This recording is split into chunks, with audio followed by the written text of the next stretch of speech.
Hello and welcome to Encore, the arts and culture show here on France 24. Today we're talking music. Coming up, they're billed as France's Grammys.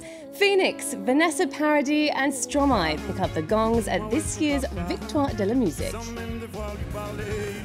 Ibrahim Maalouf was another big winner at the French Awards. He joins us in the studio to talk about his Oriental-infused jazz. And the sound of silence, how Gravity's terrifying outer space soundtrack won one of 6 awards at the BAFTAs. Houston, this is...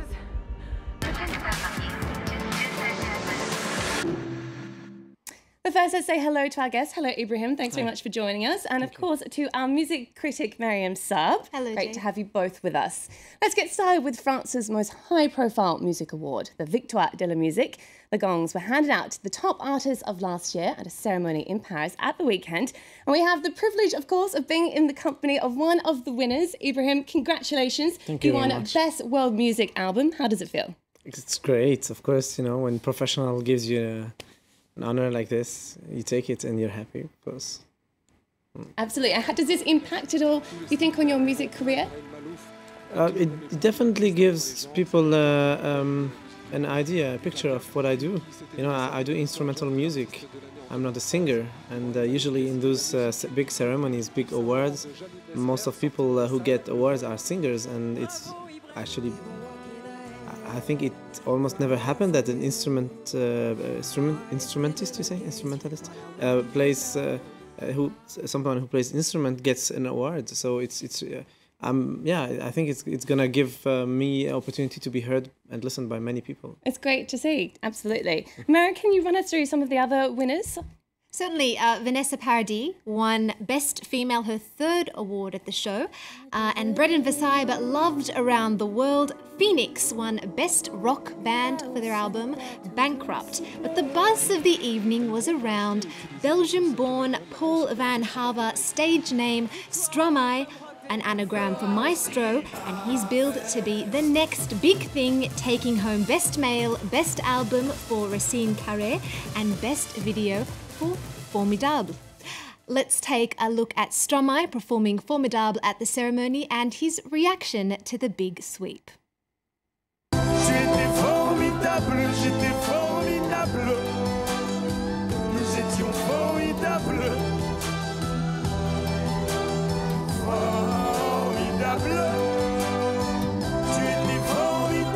Je m'étais toujours dit que j'allais en I always thought I'd make music all my life, whether I was successful or not. It's great to have success on top of what I do. So if it carries on like this, I'd love that.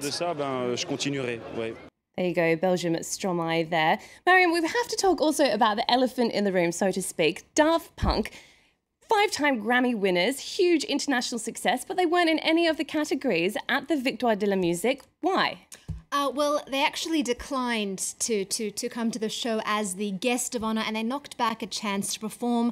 There's actually no official word as to why. Sony are quite silent, and of course, not strangely, the robots haven't spoken about it too. Some say they're a little bit too big for their boots after their Grammy sweep, but others point to bad blood between the Victoire broadcast of France 2 and the duo. They've actually been in and out of court over copyright issues. So some people say that they refuse to participate in the program because of that.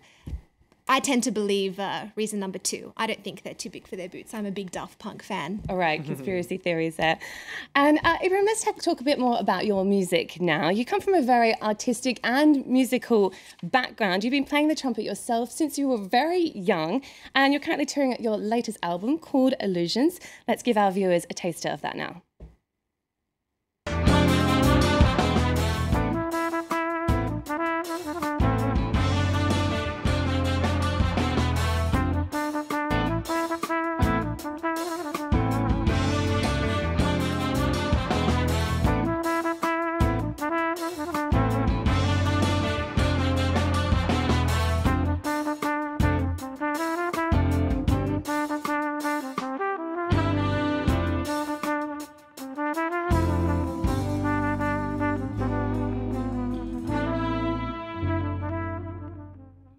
can see there the magic colours in the end of that clip. In a promo video, you were talking about the similarities between magic and music. You've called the album Illusions. Tell us more about what these similarities are, in your opinion. There's so many, actually. You know, in music, there is also this magic, but you cannot explain it. You know, when you have a magician in front of you and he does a trick to you, you know there's something behind. You know, you know that he's hiding something somewhere, and but you want to believe that it's magic because you like magic, so you believe it and you forget that there is something behind that. But in music, you have no clue of what makes it magic. Why some days you wake up, you feel bad, you put in music and everything is fine. And the contrary is actually possible too. You know, you're feeling good and suddenly there's a music that brings back to you something very sad or very strong, very melancholic. That's the point I wanted to reach with this album, and the theme of the album is about this magic that exists in music. And your music certainly has been described as magical. And as I said before, you started at a very young age. Your father is a renowned trumpeter and toured a lot when you were a child. I read actually that playing the trumpet wasn't something that you necessarily were interested in, but it was a way of spending more time with your father. Yes, that's right. I mean, I started playing trumpet because my father was playing trumpet at home. I thought the sound of trumpet was softer because I used to be in the room just, how do you say, upon his place to practice. You know, I was just in his studio. Yeah, and so I could hear the trumpet, but with a much softer sound actually.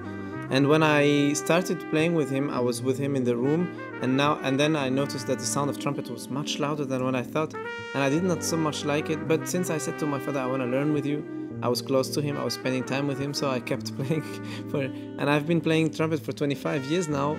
There are some periods I hated this instrument, and some periods like now where I really feel very comfortable with it.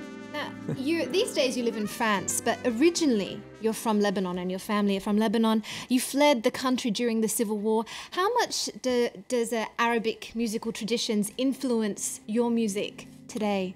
I would say it's the base of everything I'm doing today. You know, it's my mother language. Arabic music is my mother language. When I was, even before playing trumpet, or even before starting to play a little bit on the piano of my mother, my father used to taught me Arabic songs. You know, we used to sing Fayrouz, Kulthum, Abdul Wahab, Suad Muhammad, all those like big singers, and what we call the mawal in Arabic, and the ta'sim in general, which is some tradition of improvisation with a vocal improvisation. I used to do that since I was very young. Speaking of that, technically you've also taken from that. You're the only trumpet player in the world to play Arabic music with the trumpet in quarter tones, which your father was actually one of the early pioneers of the first prototype of that trumpet in the 60s. Can you explain for our viewers who don't understand what a quarter tone trumpet might be? Can you explain how that works? What it is? Actually, it's very simple. You know, quarter tone trumpet is a regular trumpet, but my father just had a genius idea of adding a fourth valve. Usually there is only three, and the fourth valve lowers each note you play a quarter tone.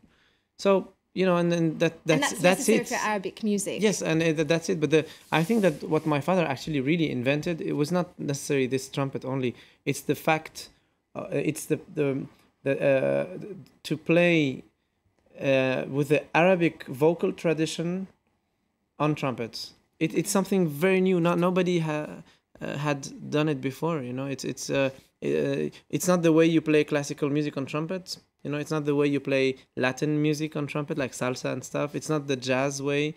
It's not the Balkanic way. It's totally, completely different, and it's another way to blow in the instrument. And he's the only one to do that, and he taught me how to do that, and I kind of try to imitate him since I'm very young. It's certainly a fascinating sound that comes from that. Just quickly, we mentioned your success at the Victoires de la Musique. How important do you think is it to have widestream recognition for your work? It definitely gives you an opportunity to be heard by millions of people. I mean, as I told you, I play instrumental music. I don't like to say I play jazz, or I play Arabic, or I play electronic music, or I play, I don't know. I play music I play internet music. We are internet generation. So for me, my music is very common to many people. So it's great to have an opportunity like the Victoires to play in front of millions of people at 10 o'clock in the evening on a national TV. This never happens for a musician like me. All right, well, just a reminder, Ibrahim Maalouf is currently on tour and he's playing at Paris's legendary Olympia Theatre on March 24th. All right, well, from one awards show to another, this time from music to movies, over the weekend, the gongs for the British Film and Television Awards were handed out. 12 Years a Slave won Best Film, and the other big winner of the night was space thriller Gravity, picking up a whopping 6 accolades, including for its outstanding sound effects and original music. Miriam, it certainly is a film that really utilises the sound. The dialogue's pretty thin on the ground. How did this contribute to its success? Well, he won over critics by creating sound where sound should not be, in the vacuum of space. And we're talking about British composer Stephen Price, who made this very unconventional film score by using orchestral layering and a lot of electronic sounds. It's very reminiscent of Pink Floyd and Ligeti, and it's also up for Best Score at the Oscars, so we'll keep an eye out for that one. Absolutely. All right, we're going to have to leave you now. We'll leave you with a clip from that film, Gravity. Thanks again to our guest, Ibrahim Maalouf, for being with us, and of course our music critic, Mariam Saab, and for you too for tuning in. See you for more music and culture news soon. You're burning oxygen. You have to sip, not gulp.